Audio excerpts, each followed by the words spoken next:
السلام عليكم ورحمة الله وبركاته. أكم جرتوا بوليين جرتوا بقى جراتني الرمو دجاج بالسماق فولكو سماق أني نجدة سماق جتون ورنياتو جتني بيكتو طباقة وجه فقالاتو سماق جتون كنو كاني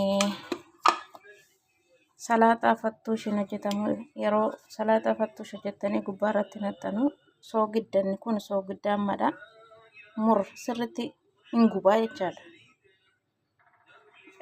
Kanaan hin hojjedharra dijaaj bilsammaa jedhama. Argitanii laagisee tokkicha qimamii innaa jaa'iza godhataniif innaa kootoon akkatti baay'ifame ilaala. Isinitti argisiisuuf hin hanga yoonaa yuutuuba kee jalatti dijaaj bilsammaa waraabne isiniif waraaba.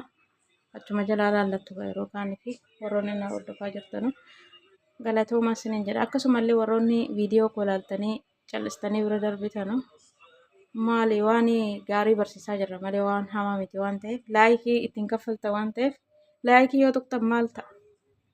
Namni keenya wal jajjabeessurraa cal'isee wal ilaaluudha filata. Akkasii miti garuu ani immoo laayikii irraallee garuu barbaachisaa ta'e waan ta'an gaaf tokko gaafan hojii kanarraallee taa'e waan kana dhaloota dhufuufillee yuutuuba kiyya jala yoo taa'e barnoota akkasumallee gaafan nyaata tokkollee irraanfadhee achi jalaa deemee barachuu hin danda'a seenaadhaaf waan ta'eef malee ani irraa laayikii isaa barbaachaaf miti garuu wal jajjabeessuudhumaaf isin yaadachiisu jedheeni akkasitti aansee har'agaa akkamitti akka qimamii isaa hunda walitti naqanu isinitti argisiisa tartiiban ilaala. Jalqaba irratti asitti zayzeetuunii hedduun itti naqa. Bishaan itti naqu waan ta'eef zayzeetuunii kanala kamiin hidhumaan hin beekamutti.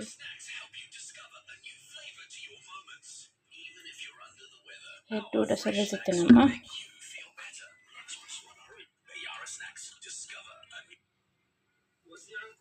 Akkasumallee zayzeetuunii itti naqee jira kunoo argitanii hedduun itti naqee. Asitti immoo dibsi tamura. Dibsi rommaan dhiifama. Dibsi tamurii miti. Dibsi tamuriin eenyurratti nam'a. Dibsi rommaanii kuni hedduu itti naqa.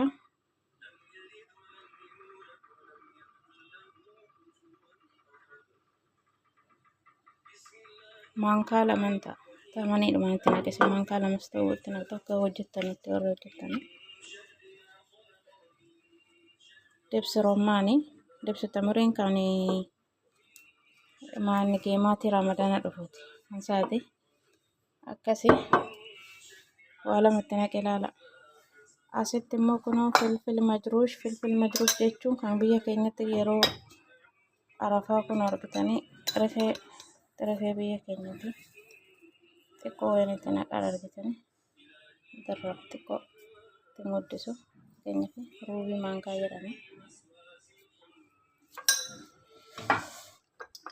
Suuta sanatti argisiisa laala qalbiidhaan. Kan ammoo hedduun itti naqa waan ta'eef dhumarratti itti naqa. Asitti immoo daakuu shunkurtii boodarat basal jedhama arabiffaanin daakuu shunkurtiiti kuni maashaallaadha mana keenya dhufame hedduu jira. Alaa kun maankaan hedduun qabatu maankaa qixxeedha. Akkasumallee kun daakuu qullubbii boodarattuun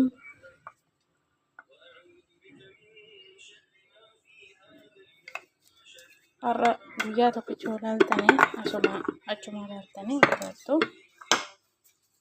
Asitti immoo akkan harkaan bannee fi yeroo baay'ee anallee kan taane mucaa yoo wajjin hojjettee fi irratti barreessa baadha kuni babrikaa. Babrikaa jechuun baay'ee qadaada irratti hin barreeffadhanii akka mul'atuuf jechaadha. Babrikaan barbarree biyya keenya waxiidhumaan wannu kolofaa kan jedhaman isan gubne sana. Maankaa tokko jedhama kan ruubii wajji dabala. Akkasumallee kun immoo filfil jechuun eefiin irratti barreessee jiranii akka ishee wal harkaan makanii filfil xirifee biyya keenya isa nama gubunni kun immoo argitanii akka Itoophiyaatti nyaata mana keenya maashaallah jedhama. Ruubii itti naqatiin guddisu. Ammasitti immoo filfila aswad biyya keenyatti qunda barbaree maal jedhamu inni mul'ata waan ta'eef ittiin barreessine. Kana maankaa xiqqoodha maankaa shaayii.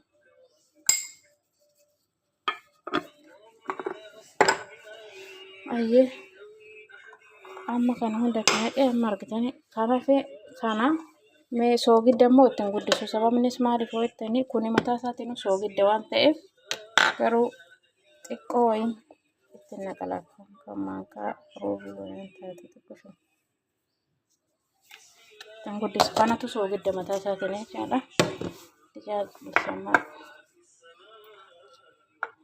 Kan immoo hangam barbaadetti naquun hin danda'a. Kun na tabsiisa surma kan jedhe itti fuudhee naqa hedduu itti naquu barbaachisa waan ta'eef.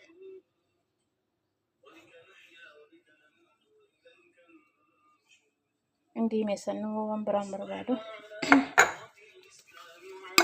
Kan maaqiin kana akkasumallee qullubbii fireeshii daakee jira.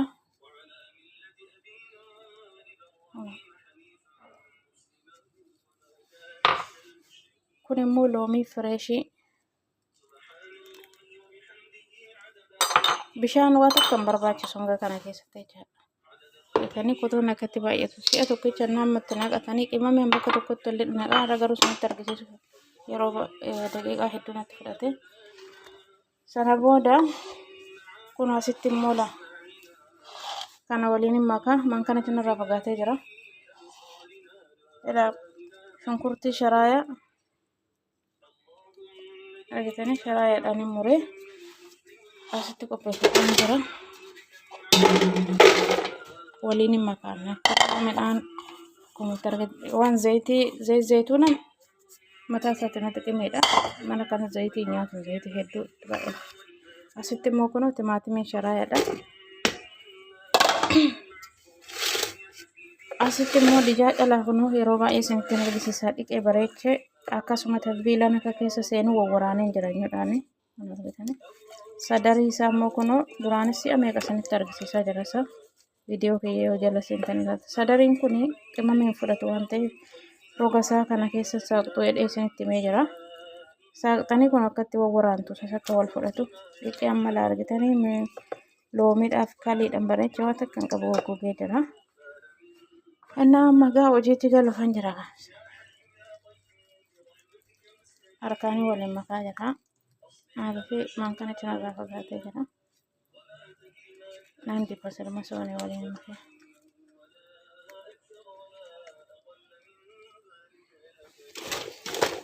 Bakatanya apa?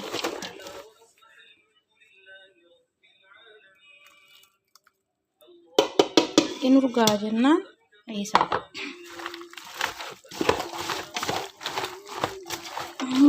Amma ga asitti kono dijat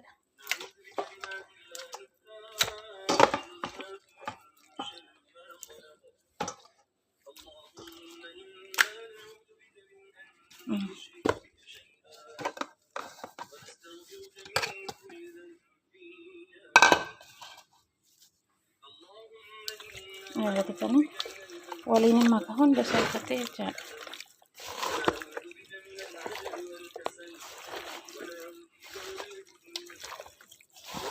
ya kita nih aku nama wali sekarang waliin make Yeroda kudara wajan sanitary bisa lakukan sungkur TV ini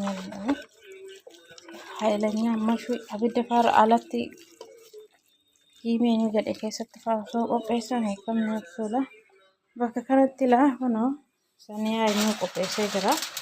Golboo wayiiti asitti gadi naqadha. Akkatti sitti naqxanii mashwii gootu akkatti qopheessitu sinii jedha turte gaariidha.